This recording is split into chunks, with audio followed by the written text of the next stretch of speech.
सिंहासन बत्तीसी एक लोककथा संग्रह है। प्रजा से प्रेम करने वाले, न्यायप्रिय, जननायक, प्रयोगवादी एवं दूरदर्शी महाराजा विक्रमादित्य भारतीय लोक कथाओं के एक बहुत ही चर्चित पात्र रहे हैं। उनके इन अद्भुत गुणों का बखान करती अनेक कथाएं हम बचपन से ही पढ़ते आए हैं। सिंहासन बत्तीसी भी ऐसी ही 32 कथाओं का संग्रह है, जिसमें 32 पुतलियां विक्रमादित्य के विभिन्न गुणों का कहानी के रूप में वर्णन करती हैं। सिंहासन बत्तीसी भी संस्कृत की रचना है, जो उत्तरी संस्करण में सिंहासनद्वात्रिंशति तथा विक्रमचरित के नाम से दक्षिणी संस्करण में उपलब्ध है। पहले के संस्कर्ता एक मुनि कहे जाते हैं, जिनका नाम शेभेंद्र था। बंगाल में वरुचि के द्वारा प्रस्तुत संस्करण भी इसी के समरूप माना जाता है। इसका दक्षिणी रूप ज्यादा लोकप्रिय हुआ और स्थानीय भाषाओं में इसके अनुवाद होते रहे और पौराणिक कथाओं की तरह भारतीय समाज में मौखिक परंपरा के रूप में रच बस गए। इन कथाओं की रचना वेतालपंचविंशति या बेताल 25 के बाद हुई, पर निश्चित रूप से इनके रचना काल के बारे में कुछ नहीं कहा जा सकता है। इतना लगभग तय है कि इनकी रचना धारा के राजा भोज के समय में नहीं हुई।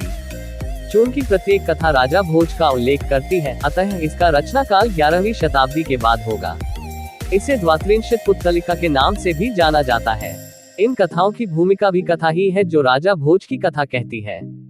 32 कथाएं 32 पुतलियों के मुख से कही गई हैं, जो एक सिंहासन में लगी हुई हैं। यह सिंहासन राजा भोज को विचित्र परिस्थिति में प्राप्त होता है। एक दिन राजा भोज को मालूम होता है कि एक साधारण सा चरवाहा अपनी न्यायप्रियता के लिए विख्यात है, जबकि वह बिल्कुल अनपढ़ है तथा पुश्तैनी रूप से उनके ही राज्य के कुम्हारों की गायें, भैंसे तथा बकरियां चराता है। जब राजा भोज ने तहकीकात कराई तो पता चला कि वह चरवाहा सारे फैसले एक टीले पर चढ़कर करता है। राजा भोज की जिज्ञासा बढ़ी और उन्होंने खुद भेष बदलकर उस चरवाहे को एक जटिल मामले में फैसला करते देखा। उसके फैसले और आत्मविश्वास से भोज इतना अधिक प्रभावित हुए कि उन्होंने उससे उसकी इस अद्वितीय क्षमता के बारे में जानना चाहा। जब चरवाहे ने, जिसका नाम चंद्रभान था, बताया कि उसमें यह शक्ति टीले पर बैठने के बाद स्वतः चली आती है, भोज ने सोच विचार कर टीले को खुदवाकर देखने का फैसला किया। जब खुदाई संपन्न हुई तो एक राज सिंहासन मिट्टी में दबा दिखा। यह सिंहासन कारीगरी का अभूतपूर्व रूप प्रस्तुत करता था। इसमें 32 पुतलियां लगी थी तथा कीमती रत्न जड़े हुए थे। जब धूल मिट्टी की सफाई हुई तो सिंहासन की सुंदरता देखते बनती थी। उसे उठाकर महल लाया गया तथा शुभ मुहूर्त में राजा का बैठना निश्चित किया गया। जो ही राजा ने बैठने का प्रयास किया, सारी पुतलियां राजा का उपहास करने लगी।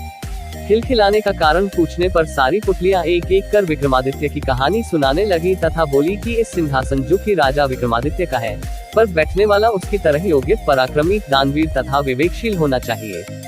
ये कथाएं इतनी लोकप्रिय हैं कि कई संकलनकर्ताओं ने इन्हें अपनी अपनी तरह से प्रस्तुत किया है।